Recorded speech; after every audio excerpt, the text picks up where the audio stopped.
Adam here with Brooksaw Antiques. Today we have this 1948 Smith Corona Sterling vintage portable typewriter. I'm going to show you how to use the functions and make sure they all work.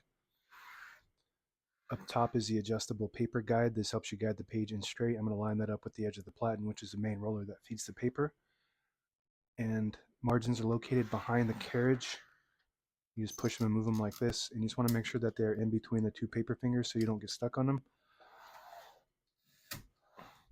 And you can flip this forward and adjust them too.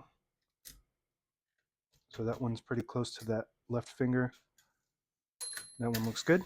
And these are the paper support arms that flip up from the back.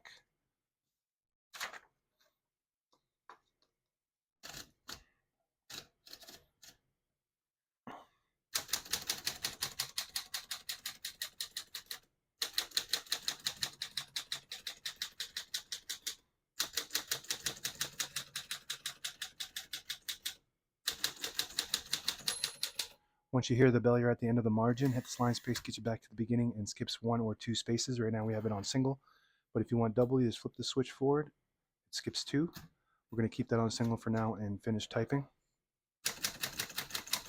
As you can see, all the keys type nice and none of them skip or stick. I'll type a sentence in red on the next line and switch from black to red. There's a switch on the right side here.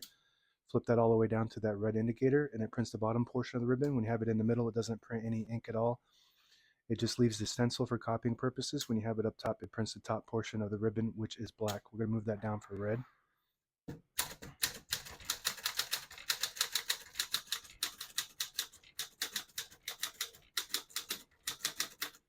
Beautiful typing machine.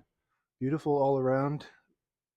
I really like this model. It's got that classic look and feel to it. It's got Elite typeface, which prints 12 characters per inch, but the print looks really good.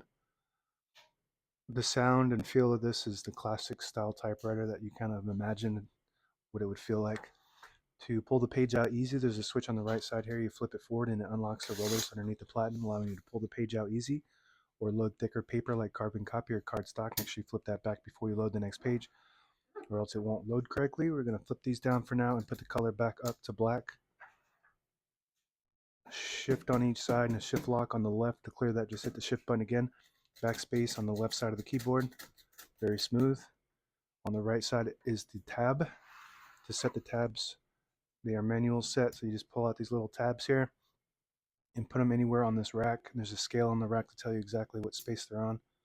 You want to make sure that the open side is on the outside, or else you will get stuck on the bell hammer here. So if you have them on the wrong side and you try to move the so it will get stuck on there. So just want to make sure that they're faced correct. And when you hit the tab button, it just stops at each one of those. Very good. Below the tab button is the margin release. When you get to the end of the margin, there's a mechanism that blocks you from printing. If you hit that margin release, it will allow you to go all the way to the end or until you get stuck on that paper finger. On the right side of the kit, let's go open the top first.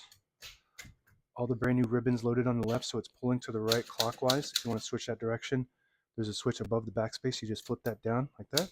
It'll pull counterclockwise. You flip it down again, pull to the right. Touch control on the inner left. The higher up you go, the more tension there is when you hit the keys. They do respond faster, but you have to hit them a little harder for them to print. So whatever your touch style is, just mess with that. Whatever's comfortable for you. On the right side of the carriage is the carriage release behind the knob. Very smooth. And there's a carriage lock in the front. This lever, if you push it down, it releases the carriage and then locks it in the middle. And to unlock it, you just pull it out like that. And these knobs are the originals, but if you need, if you have a broken knob, you can check my shop. I 3D print these, and it's really close to the originals. Same with the left one. I have this available too. These are the originals, but if you need a knob, check out my shop.